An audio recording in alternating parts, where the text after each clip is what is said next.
Então, decidi gravar esse vídeo sobre a cloroquina depois de tudo que ela deu o que falar, pra ver se pode usar ela assim, sem filtro, sem nada, e quais as consequências de você fazer isso. Então também esse vídeo serve pra explicar a ciência por trás da cloroquina, como ela age, como ela funciona.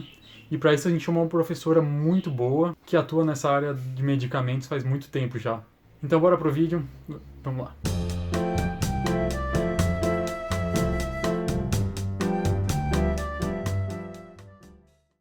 Só queria pedir para a professora também a gente dizer que a gente não está pedindo para ninguém usar, sempre consulte um médico antes de usar qualquer tipo de Sim, medicação. sim. Como vai para a internet, é sempre bom a gente Então, esclarecer e falar essas coisas. bem lembrado, eu quero ressaltar, de toda forma, qualquer que seja o medicamento, que ele não pode ser usado sem o acompanhamento médico. E o esclarecimento do farmacêutico, o farmacêutico que está na farmácia, que faz o cuidado ao paciente, a atenção farmacêutica, né? Então, não pode ser usado. Professora, se você quiser se apresentar, por favor. Okay?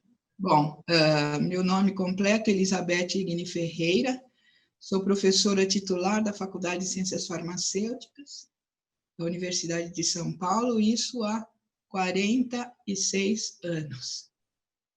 E a minha linha de pesquisa é de planejamento de fármacos para doenças negligenciadas, né? Então, trabalho com malária, tuberculose, Chagas, leishmaniose, em princípio. Trouxe essa professora porque eu acho ela muito qualificada, né, para falar sobre o assunto, o que está muito mais do que em voga. Então eu vou começar com a primeira pergunta para a professora, que é: como a cloroquina age no corpo a partir do momento que o medicamento é ingerido? Bom, a cloroquina é normalmente usada como difosfato. Então, é um sal solúvel, ela é aplicada por via oral. Então, como os medicamentos por via oral, eles têm que ser dissociados, desintegrados para expor o fármaco.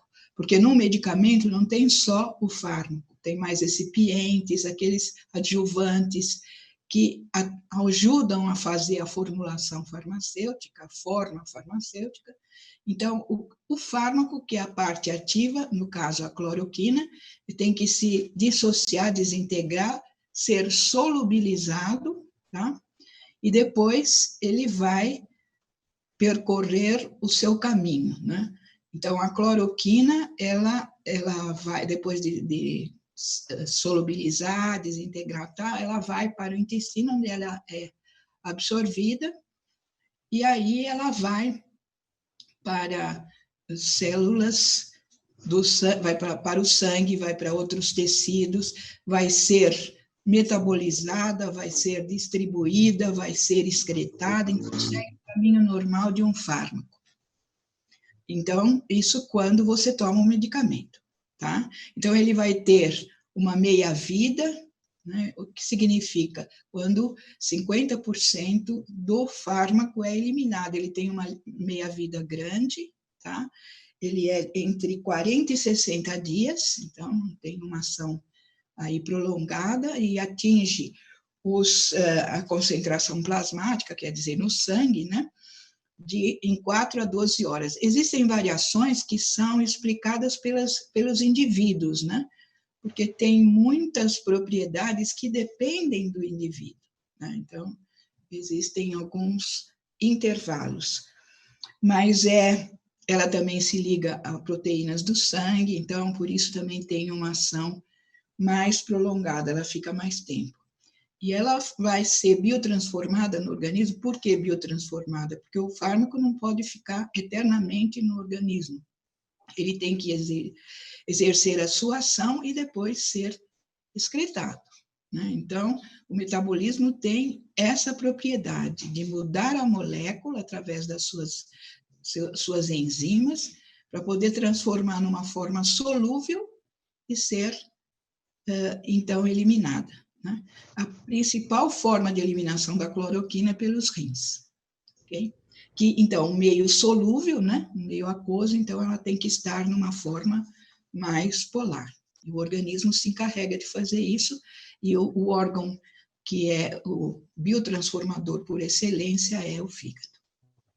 Então, é esse o caminho de uma formulação oral, uma forma farmacêutica, normalmente comprimido, da cloroquina. Okay? Vamos para a segunda, então. Quais os processos químicos que ocorrem em sua interação com as células do corpo humano?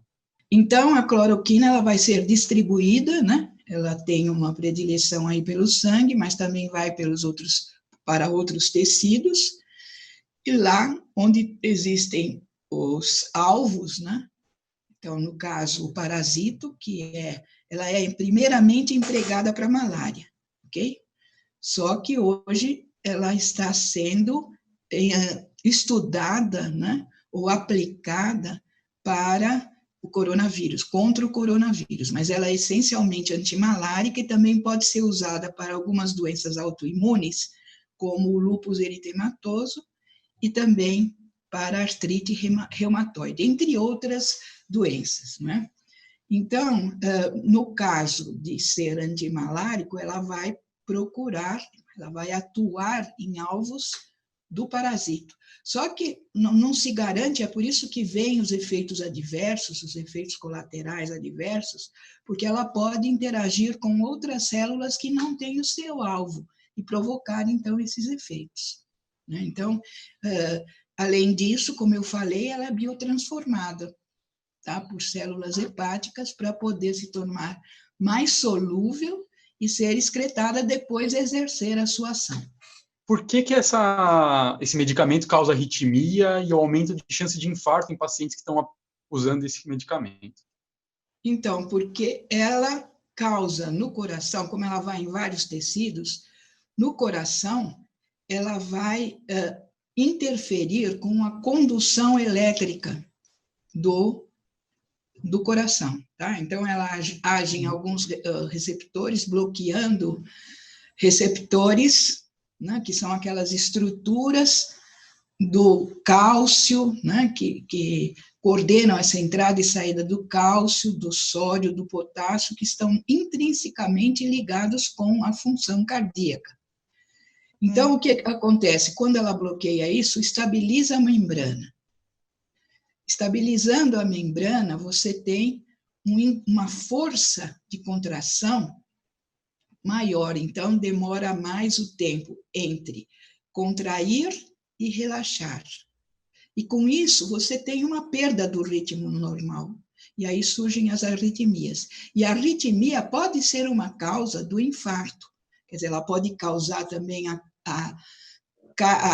miocardiotoxicidade, tá?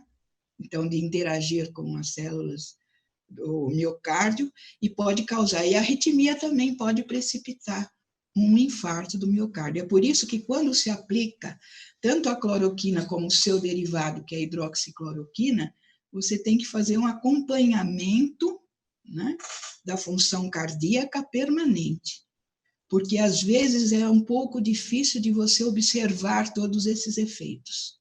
Então é preciso um acompanhamento muito, porque essa arritmia, inclusive, ela pode ser fatal para jovens, independente, né, de estado, mas jovens saudáveis, ela pode causar problemas indo a óbito, que é o que nós estamos vendo em alguns casos, né?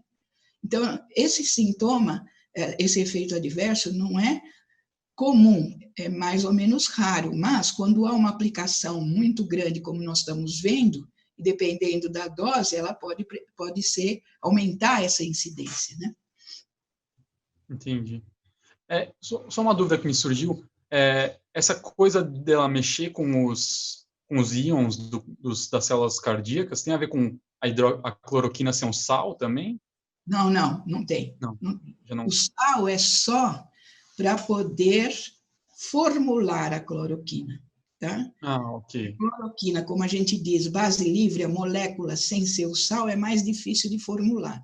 Então, você faz um sal, o de fosfato, por exemplo, porque ela fica mais fácil de ser formulada. Entendi. Perfeito.